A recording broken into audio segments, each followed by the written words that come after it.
रोहन आज ऑफिस में बहुत व्यस्त था। ढेर सारी मीटिंग और एक प्रेजेंटेशन। अचानक उसके मोबाइल पर घंटी बजी। देखा तो कोई अनजान नंबर था। पता नहीं कौन है, बार बार फोन क्यों कर रहा है।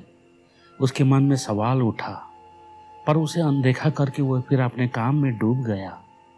पर उसका मन नहीं लगा। ये टेली मार्केटिंग वाले भी बहुत परेशान करते हैं। अब तो मैं इस नंबर को ब्लॉक ही कर देता हूँ। उसने जैसे ही फोन हाथ में लिया कि फिर उसी नंबर से कॉल आया। डांटने के मूड में जैसे ही उसने फोन उठाया, हेलो रोहन, रीता को ब्रेन ट्यूमर हो गया है। सामने से किसी परिचित महिला की आवाज़ सुनते ही उसके हाथों से फोन छूट गया। उधर फोन पर हेलो हेलो की आवाज़ सुनाई दे रही थी। थोड़ा सामान्य होते हुए उसने नीचे गिरे हुए फोन को उठाया। ये सब कैसे हो गया? उसने कांपते हुए शोर से पूछा। क्या कहूँ रोहन, वैसे अब वो ठीक है। ईश्वर की कृपा से उसकी सर्जरी भी सफल रही, पर तुझे बहुत याद कर रही है। जब भी टाइम मिले तो उसे मिला। मैं अभी उसी से मिल के आ रही हूँ। फोन पर रीता की सहेली नेहा थी। ओ, पर अभी ऑफिस में बहुत व्यस्तता है, पर रात को मिलने जाऊंगा, रोहन ने बेबसी से कहा। कोई बात नहीं, जब भी फ्री हो मिल आना, वो तुझे बहुत याद कर रही है, नेहा भार देते हुए बोली। रोहन को रीता से कुछ महीने पहले हुई अपनी मुलाकात याद आ गई।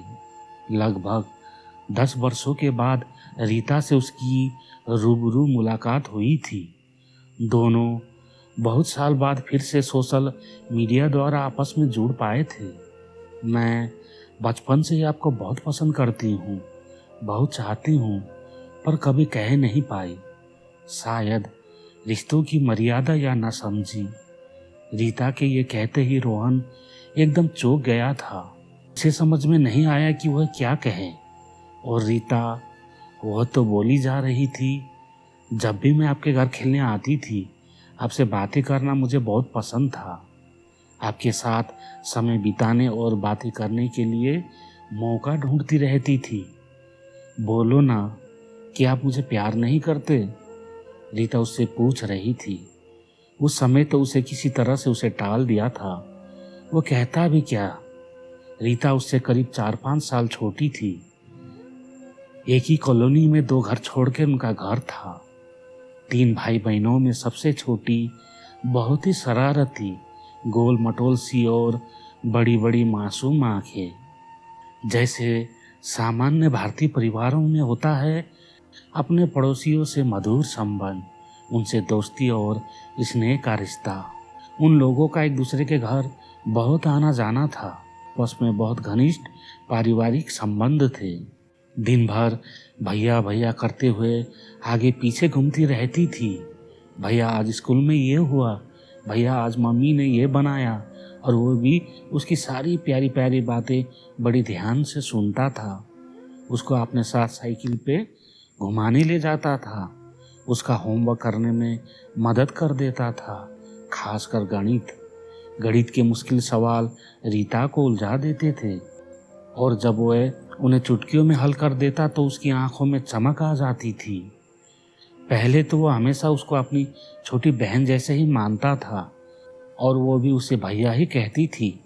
साथ में खेलते हुए वो कब युवा हो चले थे पता नहीं चला। पर जैसे जैसे वो जवान होने लगे, उसका आकर्षण रीता की ओर बढ़ने लगा। वह उसके साथ ज़्यादा से ज़्यादा समय बिताने के बहाने ढूंढने लगा, पर वह भी कभी नहीं कह पाया। वही रिश्तों की मर्यादा। और आज ये नेहा का फोन रोहन को अपनी मजबूरियों पर गुस्सा आ रहा था। चाह कर भी वो लोगों से जुड़ा नहीं रह पाता। इतने महीने हो गए थे कि रीता से कोई संपर्क ही नहीं हुआ था। पहले तो रोज उसके मैसेज आते थे, फिर धीरे धीरे बंद हो गए, पर अपनी व्यस्तता में उसका ध्यान ही नहीं रहा। हाँ, बीच में 1-2 बार उससे ज़रूर मैसेज भेजकर हालचाल पूछे थे, पर उसका कोई जवाब नहीं आया। तो उसे लगा कि उसके जवाब ना देने के कारण वो नाराज़ है। पर नेहा के फ़ोन ने उसे हिला के रख दिया था। अब उसने एक निर्णय ले लिया।